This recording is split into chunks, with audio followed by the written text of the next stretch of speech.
Assalamualaikum warahmatullahi wabarakatuh. Nama saya Dava Putra Gibrani dari Prodi Teknik Mesin tahun 2021. NPM saya 21700151601. Kali ini saya akan menerangkan tentang working in the enterprise. Working in the enterprise adalah suatu sistem kesatuan yang terdiri dari komponen atau elemen yang dihubungkan bersama untuk memudahkan aliran informasi, materi, atau energi untuk mencapai suatu tujuan. Terdapat juga elemen dalam sistem working in the enterprise. Yang pertama yaitu mempunyai prinsip satu objek dapat berupa bagian variabel ataupun elemen. Objek dapat berupa benda fisik, abstrak, ataupun keduanya sekaligus. Yang kedua, terdapat atribut. Atribut menentukan kualitas atau sifat kepemilikan sistem atau objek. Yang ketiga ada lingkungan. Lingkungan merupakan tempat di mana sistem berada. Yang keempat, hubungan internal. Hubungan internal di antaranya adalah objek-objek di dalamnya. Terdapat juga unsur-unsur sistem. Yang pertama adalah terdapat unsur kumpulan objek. Kedua, terdapat hubungan atau interaksi antara unsur-unsur atau elemen-elemen. Yang ketiga, terdapat suatu yang mengikat suatu unsur-unsur tersebut. Yang keempat, terdapat suatu lingkungan yang utuh dan kompleks. Yang keenam, terdapat tujuan bersama atau output sebagai hasil akhirnya. Adapun jenis-jenis sistem working in the enterprise. Pertama adalah sistemnya terbuka, yaitu jenis sistem yang dimana pihak luar atau eksternal dapat mempengaruhinya. Yang kedua ada sistem tertutup, ini sistem yang hanya dapat dipengaruhi oleh pihak dari dalam internal saja. Menurut komponennya, sistem fisik yaitu jenis sistem yang terdiri dari komponen materi dan energi. Kemudian sistem non fisik, yakni jenis sistem yang terdiri dari konsep, ide-ide, dan sebagainya. Kemudian ada sistem informasi. Sistem informasi adalah perangkat keras, perangkat lunak, data, orang, dan produser yang bekerja bersama untuk menghasilkan informasi. Agar itu semua berharga. Informasi harus akurat, dapat diverifikasi, tepat waktu, teratur, dan dapat diakses, serta bermanfaat dan hemat biaya. Terdapat juga unit fungsional, departemen, pusat, divisi, sumber daya manusia, manufaktur, dan layanan pelanggan.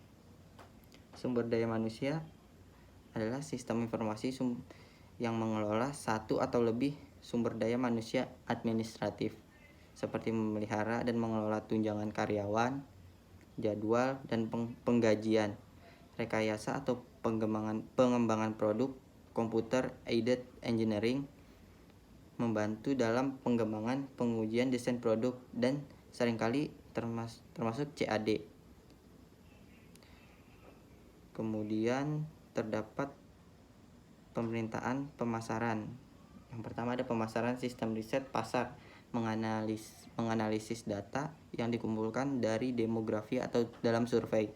Yang kedua, penjualan, sales force automation atau SFA, membantu tenaga penjualan mengelola kontrak pelanggan, menjadwalkan pertemuan pelanggan, mencatat interaksi pelanggan, mengelola informasi produk, dan menempatkan pesanan pelanggan. Yang kedua, pelayanan pelanggan, customer relationship management, mengelola informasi tentang pelanggan, pembelian sebelumnya, minat, dan interaksi sehari-hari seperti panggilan telepon, pesan email, komunikasi web, dan sesi perpesanan internet. Yang ketiga, perencanaan sumber daya perusahaan atau ERP, mengintegrasikan MRP2 dengan arus informasi di seluruh organisasi untuk mengelola dan mengorganisasikan kegiatan perusahaan yang sedang berlangsung, termasuk perencanaan produk, manufaktur, dan distribusi, akuntansi dan keuangan, penjualan, sumber daya manusia, dan laporan pelanggan. Yang kelima ada sistem manajemen dokumen. memungkinkan, yaitu sistem yang memungkinkan penyimpanan dan pengelolaan data dokumen perusahaan seperti dokumen pengelolaan kata, presentasi, dan spreadsheet. Yang kedua, selanjutnya ada sistem manajemen konten atau CMS, memungkinkan dan mengelola penerbit memodifikasi organisasi dan akses berbagai bentuk dokumen dan file lainnya, termasuk media dan halaman web.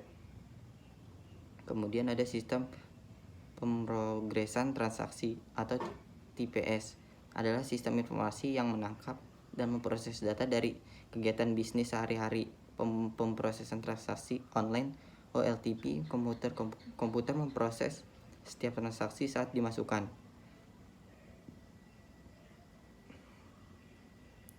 Pengertian dari sertifikasi adalah, menurut Dr. Suryana dalam buku standarisasinya dalam industri perdagangan, sertifikasi suatu pernyataan pihak ketiga berkaitan dengan kesesuaian suatu produk, proses, sistem, atau personil. Kemudian juga terdapat sistem informasi manajemen. Sistem informasi manajemen adalah sistem informasi yang menghasilkan informasi yang akurat, tepat waktu, dan terorganisir sehingga manajer dan pengguna lainnya dapat membuat keputusan, menyelesaikan masalah, mengawasi kegiatan, dan melacak kemajuan. Sekian yang bisa saya sampaikan. Mohon maaf bila ada salah-salah kata dan kurang bagus, mohon dimaafkan. Sekian, terima kasih.